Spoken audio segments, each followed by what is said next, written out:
definición técnica de la propuesta. Y cuando nos damos cuenta, estamos metidos en un debate que nos aleja de lo esencial para discutir los aspectos periféricos. Y ahí hay una cosa que quizá algunos lo tomen de forma poco simpática, pero que es importante plantear. Uno no hace una reforma sectorial de salud, de este marco ampliado que les estoy planteando, si entramos en la reforma con agendas particulares. Uno no va a construir el sistema universal de salud, por ejemplo, pensando primariamente en la salud sexual reproductiva, la salud de los niños, la salud de los ancianos, la salud del cardiovascular. No, uno entra primero estableciendo un principio ordenador universalista, y quiero enseguida materializar este debate, para entonces, dentro de esta lógica, ser capaz de responder a todas las necesidades específicas o particulares. Pero si vamos por los pedazos, como nos ha propuesto la agenda neoliberal desde siempre, no llegamos a una totalidad, porque la focalización nunca nos lleva al universalismo. Esta es una cosa que hay que tenerlo claro. El incrementalismo no lleva, el incrementalismo basado en focalización, no lleva a un sistema universal. Y si alguien tiene dudas, basta ver lo que pasó en los últimos 30 años, que no se llegó a sistemas universales mediante focalización. Entonces hay que romper también una idea de una especie de emergencia social que nos han llevado a pensar que nuestra realidad social es una emergencia social que hay que tratar de forma inmediata.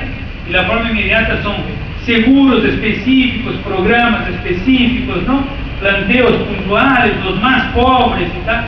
Si un proyecto de reforma va a direccionar solo a los más pobres, será un pobre proyecto de reforma y vamos a tener pobres servicios y unas cosas. No vamos a llegar a ningún lado. Y eso es toda una cultura que también me gustaría llamarles la atención, que desde los años 70 el Banco Mundial crió la ciencia de los pobres, como dicen algunos, la pobretología. Y hoy toda la política social está basada en un concepto de pobreza.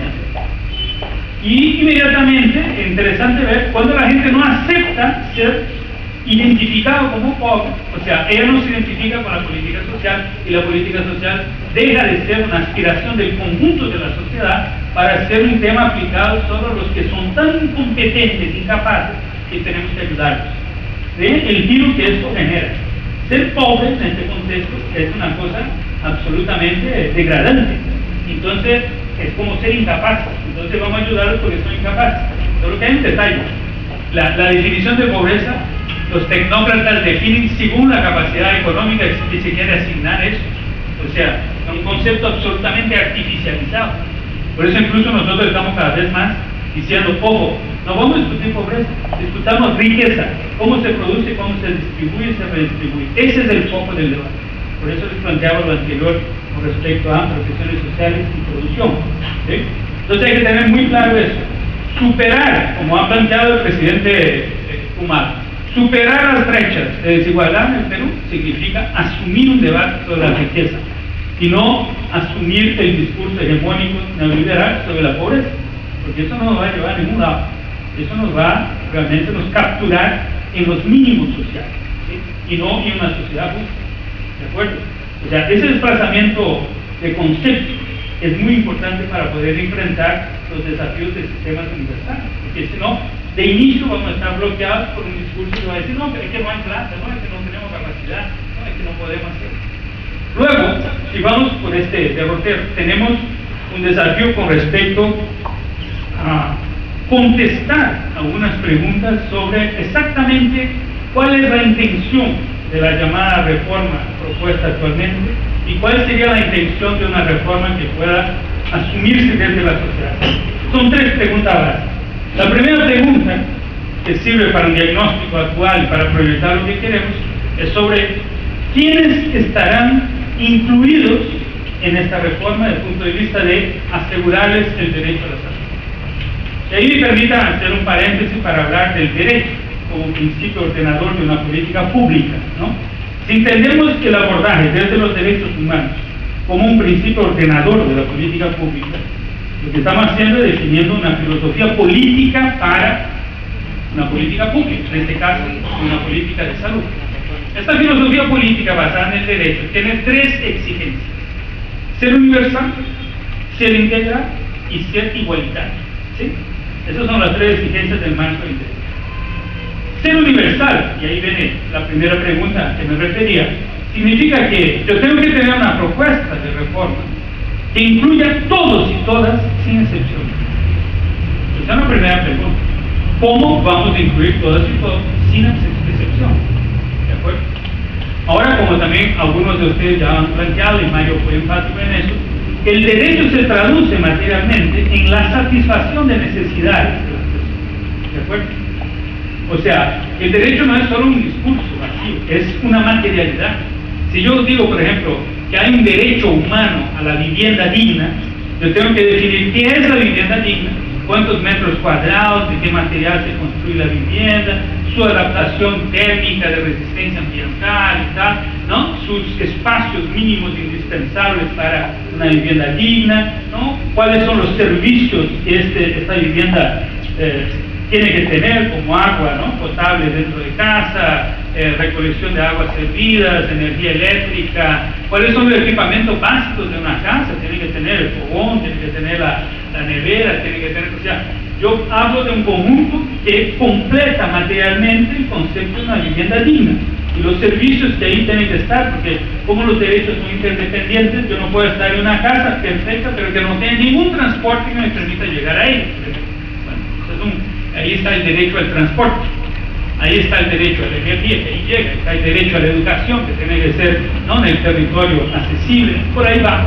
O sea, el sistema de derechos humanos nos propone una idea de totalidad, pero al tiempo nos obliga a cumplir esa idea de que esta totalidad tiene que estar accesible a todos. Por eso también hay una tensión entre lo que se puede distinguir entre la actual agenda propuesta por el neoliberalismo a nivel internacional de cobertura universal en salud versus acceso universal mediante sistemas universales. Hay una nuance, ¿no? Porque yo veo que la propuesta hegemónica en Perú va por el camino de la cobertura universal. Y la cobertura universal tiene una sutileza, ¿eh? Como en Colombia es muy claro, muy material, es lo siguiente. Yo los considero todos cubiertos si ustedes tienen el carnet del sistema de salud, ¿no? Entonces, cuando todos tengan el carnet, está la cobertura universal. Ahora, no importa si usted vive a 1000 kilómetros del servicio más cercano, ¿no?, y que usted no tiene cómo llegar al servicio, no importa, porque usted está cubierto, presuntamente, pero la dirección de su prestación es allá lejos. O entonces está cubierto, pero ahí tú llegas al servicio y tiene un copago, tiene un límite de consumo, etc. Pero está cubierto. La cobertura universal es una respuesta hoy en la coyuntura de crisis, etc., de la necesidad del capital de ampliar el mercadeo de salud, pero no es de verdad una garantía universalista, ¿de acuerdo? Porque además yo puedo decir, todos están cubiertos, y me gusta siempre usar la metáfora que todos nosotros vamos a almorzar hoy, entonces todos están cubiertos, pero no van a comer todos la misma cosa. Entonces ahí empieza el resquebramiento del principio del derecho, ¿no? Cada uno va a tener según su capacidad de pago, según el paquete que está afiliado y tal, entonces empieza a desmoronar el principio de universalismo basado en derecho. Por eso la primera pregunta, vuelvo a insistir, siempre es correspondiente a este principio básico del universalismo como característica fundamental de un marco de derechos humanos.